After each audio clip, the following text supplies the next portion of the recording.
Ya Nabi salam alaika, ya Rasul salam alaika. Bismillahirrahmanirrahim. Assalamualaikum warahmatullahi wabarakatuh. Allahumma shalli wa sallim wa barik wa azim ala habibina wa syafiina wa qurrata ayunina Sayyidina Muhammad wa ala ali Sayyidina Muhammad. Allahumma shalli wa sallim wa barik alaih. Mali simak betapa Allah mengantarkan rezeki dengan cara yang gak pernah kita sangka-sangka. Walaupun saya dulu ngerasain hampir persis dengan kisah seperti ini. Barangkali banyak di antara kita yang merasakan kisah-kisah seperti ini pengalaman hidupnya. Ada suatu orang yang suaminya bekerja di tempat lain, jadi di luar pulau.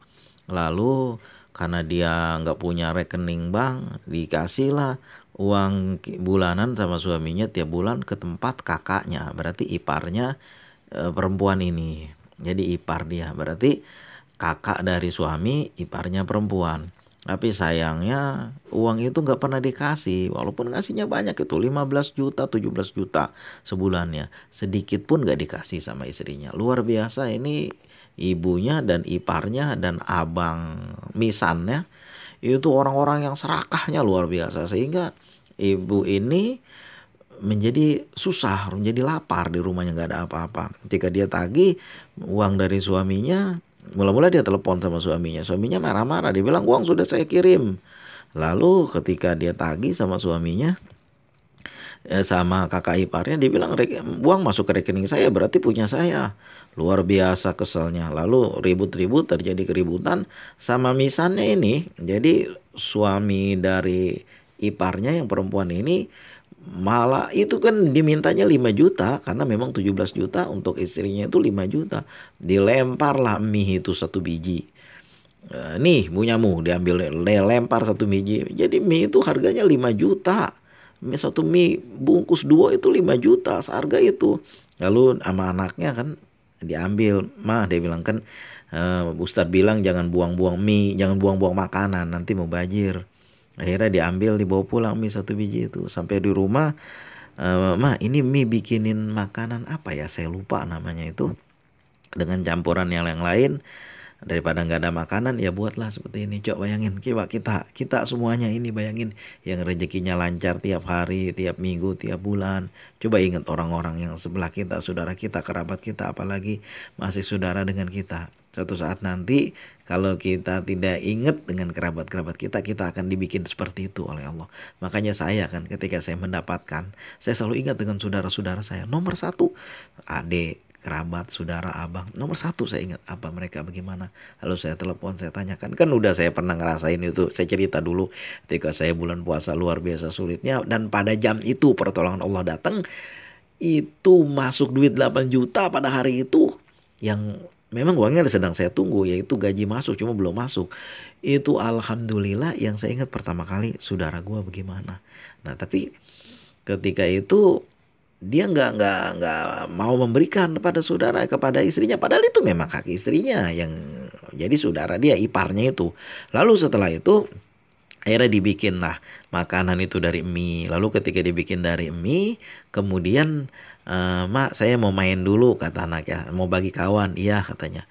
Nggak lama kemudian, nggak sampai 5 menit anaknya udah balik, sambil di belakangnya ada anak Bu RT juga nangis. Habis itu kan anak perempuan nangis masuk ke dalam rumah. Assalamualaikum. Waalaikumsalam. Ibunya ngelihat, Masya Allah, apalagi nak dibikin. Kita ini orang susah, jangan bikin ribut sama orang lain. Nanti ada masalah ini, masalah itu. Kita mau makan aja susah. Coba bayangin orang-orang yang kehidupannya susah. Jangan diukur dengan kehidupan kita yang selalu ada berlimpah tiap hari. Ingat juga, irham apa saya lupa, sayangi yang ada di bumi, yang di langit. Irhamu man fil ardi yarhamkum man fis sama. Sayangi yang ada di bumi, insya Allah yang ada di langit sayang kepada kita. Lah ini enggak, malah kalau bisa dipamer-pamerin mau makan di depan dia biar calam-calam mulutnya. Yang seperti itu gampang banget Allah ubah balik jadinya. Jadi dia yang menjadi kesusahan karena udah ngerasain, saya sendiri ngerasain. Makanya bicara di dalam channel YouTube ini dengan hati, dengan pengalaman. Mari kita sama-sama ingat kepada kerabat, saudara, sanak famili kita yang susah. Berbagi, nggak usah orang lain dulu, saudara kita dulu. Karena sedekah yang paling baik adalah kepada saudara. Saya lanjutkan ini kisahnya. Ternyata anak Bu RT ini nangis, ya Allah nak, kenapa lagi begini? Jangan, enggak Bu, saya enggak buat apa-apa. Habis itu Ibu RT dengar karena dia lagi masuk ke dalam. Enggak ada apa-apa Jeng, dia bilangnya kan. Ini anak saya nangis, tadi minta itu, apa sih itu yang dimakan? Masih ada lagi nggak? Oh ada Bu RT, lalu dikasihlah ke anaknya. Ini makan, jangan nangis. Habis itu ibunya ikut ngerasain juga. Waduh, kok enak sekali, dia bilang makanan dari mie ini. Lalu dia bilang, Bu, besok boleh nggak bikinin saya? Kebetulan saya ada acara. Iya Bu, dia bilang boleh. Kira-kira bikin sekitar 300 buah lah, porsi lah. Dia bilang, hah banyaknya? Tapi Bu RT tahu, iya, iya ini saya kasih uangnya untuk bikin modal besok bikin. Alhamdulillah itu dari dengar-dengar cerita dari komentar-komentar orang tetangganya, pesanan makin banyak, makin hari makin banyak. Sampai-sampai pas bulan puasa Bu RT nawarin, Bu, apa enggak kita jualan ini? Ibu jualan aja karena akan ada bazar di kampung kita. Bener juga dibilangnya. Akhirnya dia bikin acara di situ dan dibikin apa namanya jualan yang seperti itu dan tambahan-tambahan makanan lain karena memang dia pandai masak. Alhamdulillah rame. 15 hari puasa ada orang datang ke situ. Dia bilangnya apa? Mulai besok nggak boleh jualan lagi di sini. Kenapa Mas? Saya kalau nggak jualan lagi di sini ekonomi saya berhenti. Pokoknya nggak boleh jualan. Tapi besok tolong bikinin masakan untuk kebutuhan sampai hari lebaran. Berarti masih ada waktu 15 hari lagi. Lalu ini saya bayar sekarang. Alhamdulillah 114 juta.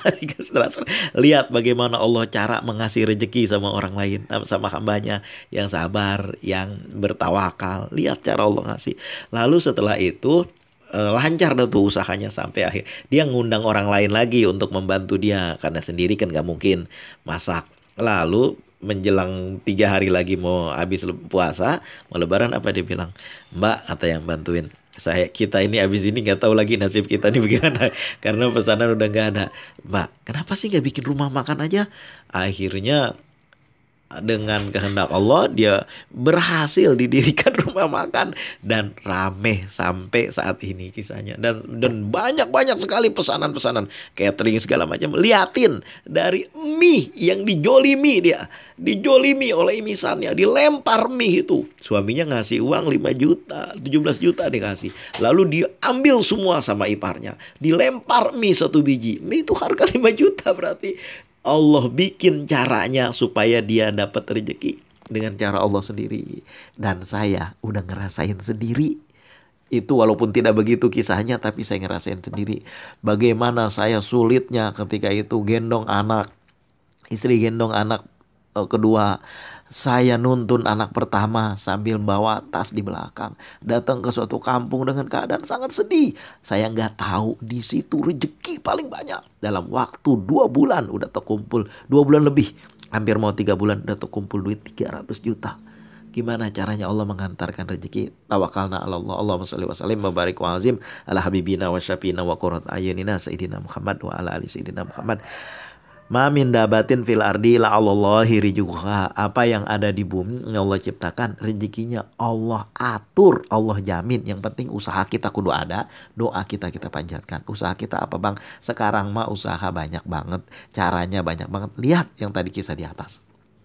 Bagaimana hanya dengan sebungkus mie jadi melebar kemana-mana. Akhirnya rezeki datang sampai cateringnya rame itu gara-gara itu. Karena apa? Pertama tentu kehendak Allah, takdir Allah. Yang kedua dia punya kemampuan. Nah jangan lupa itu sunatullah, punya kemampuan. Siapa yang punya kemampuan masak silakan dikembangkan. Siapa yang punya kemampuan berdagang silakan dikembangkan. Siapa yang punya kemampuan menjadi konten kreator di YouTube silakan kembangkan. Siapa yang punya kemampuan lain silakan dikembangkan. Itu modal awal kita untuk menjadi bebas dari kesulitan dan kemiskinan.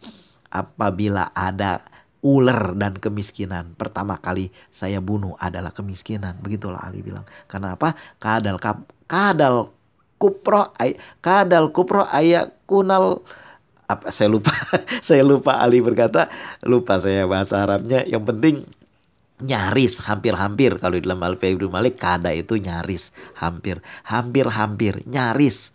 Hampir lagi kemiskinan mengubah orang menjadi kafir. Nah begitu loh, pakru ayakunal kupar.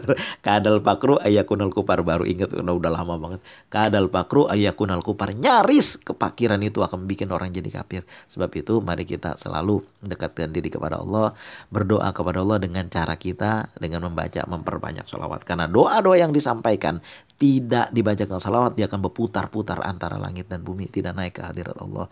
Usikum wa nafsi bitaqwallah. Doa-doa tidak akan naik ke hadirat Allah sebelum dibacakan salawat kepada nabimu. Riwayat Bukhari, hadis riwayat Bukhari.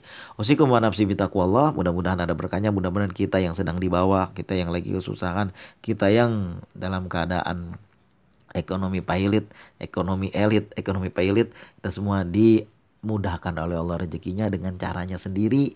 Ingat kisah yang saya sampaikan di atas tadi, cerita yang saya sampaikan di atas tadi. Hikmah untuk siapa aja, hikmah barang yang hilang, walaupun datang dari orang kafir, kita ambil. Karena buat kaum muslimin, hikmah adalah barang yang hilang. Usikum wa nafsi bitaqwallah. Mudah-mudahan menjadi semangat semua, mudah-mudahan menjadi mendekatkan diri kepada Allah dengan selalu membaca salawat. Sambil membuat konten ini, kita pun tetap berselawat. Allahumma sholli wa sallim barik wa azim ala habibina wa syafina wa qurrata a'yunina sayyidina Muhammad wa ala ali sayyidina Muhammad. Assalamualaikum warahmatullahi wabarakatuh.